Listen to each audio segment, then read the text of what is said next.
Hi guys, this is Amy. I'm from In the Beginning Postpartum Home Care. I have doula services during pregnancy, labor, delivery, and postpartum. I'm also a lactation consultant, and I am an RN, and I have pediatric and postpartum experience.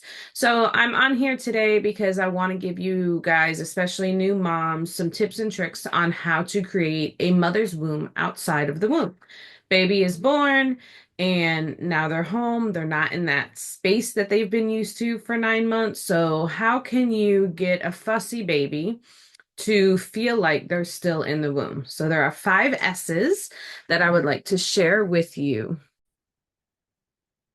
All right, this is my grandson. He's a little fussy right now. And so, like I said, you just got home, you have a crying baby, and you can't get him to stop. You may think the baby's colicky. There's just, especially new, well, all babies are different. So, it really doesn't matter if you're a first-time mom or not. You're not sure what to do. Well, remember that they were in this space for 9 months and now they're into this new world.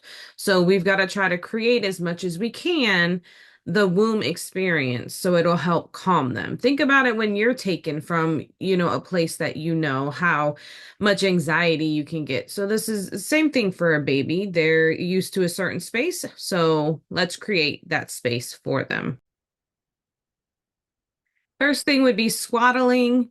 Hospitals teach you this. If you don't know how to swaddle a baby, you can ask the nurses at the hospital. They'll be happy to show you. Where I worked, they also had a book that had it laid out step by step. I also have a video showing how to swaddle, so you can look there. But swaddling, once you get the hang of it, once you know the steps, it's pretty easy, and it keeps the baby in that like kind of close, confined space because think about it, when they were in the mother's womb, they were close, they were tight, they were kind of snuggled. So you want to swaddle them, and that can create that womb atmosphere with that closeness. Now sometimes people think because the baby's like kicking out or flailing that, oh, they don't want to be wrapped up in the swaddle. But also babies have reflexes, so, those reflexes can cause them to jerk like that, which is actually going to wake the baby up. So, swaddling just kind of helps limit that as well. So it minimizes disruption of the baby sleeping. So swaddling is a good tool and one of the 5 S's. Another S would be side lying or even stomach lying. Just be very careful when they are sleeping, at night, everybody's sleeping, you're not watching them, they must be on their back.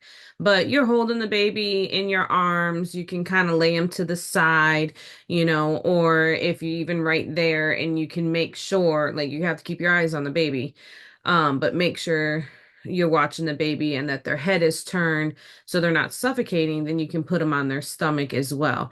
So when they lay on their back, they might actually feel like they're falling. So that can startle them as well. So if you can lay them on their side or their stomach while you are watching, again, bedtime is back only. They like those side positions and it actually helps calm them. Now, this is just a picture of my grandson sleeping. I was right there watching him. You can kind of see on his face, he's pretty content. You just need to make sure that they're not suffocating themselves this way. And again, this is not what they would do um, if they were sleeping for the night. This is just, you're there, you're watching them, they're taking a little nap. You can't take your eyes off of them. But isn't he cute? Sorry, guys, by the way, of my phone ringing. I've now turned it on silent. So hopefully I didn't scare anybody there. Next of the 5 S's would be sucking. Um, Babies have a sucking reflex. It helps them to eat and stuff like that off the nipple or the bottle. And so the sucking reflex actually releases endorphins and it calms the baby down. It reduces stress and anxiety for the baby. So, a pacifier, or some eventually end up learning how to self-soothe, may start sucking fingers or thumbs and stuff like that, but the sucking reflex does help calm them down as well. Another S is swinging. So that can be in a swing like this. This is a portable swing. They have bigger swings, swinging in your arms. Um, just kind of like that motion too, like of bouncing, swinging like this. However, you can create that movement. Now, I'm not talking about vigorously. I'm not talking about shaken baby syndrome. I'm just talking about like a calming, swinging or bouncing. Think about it. When they're in the womb, they're bouncing and they're swinging around in the amniotic sac and all that stuff. So it's another way to just create that environment.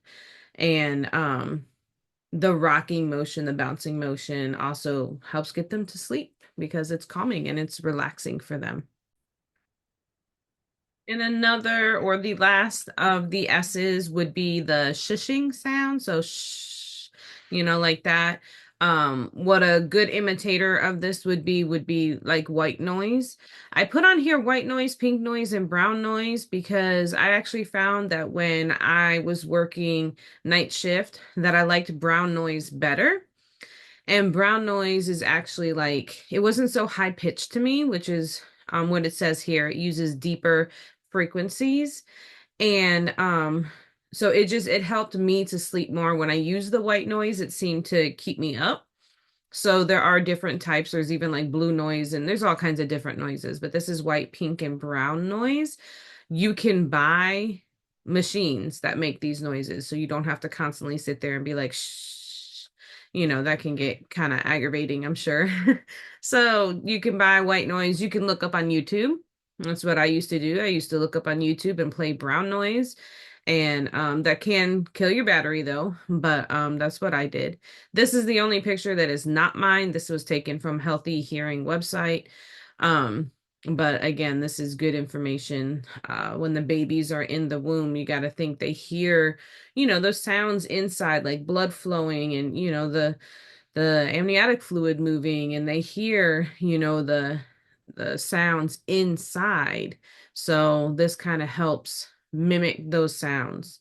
So if you can use all five of the S's, that would really help create a mama's womb outside of the womb and can help calm your baby and can also give you uh some peace and quiet because sometimes I know it can be difficult. So I hope this helps and I hope you guys can use these tips and tricks. And remember, mamas, you got this and happy postpartum.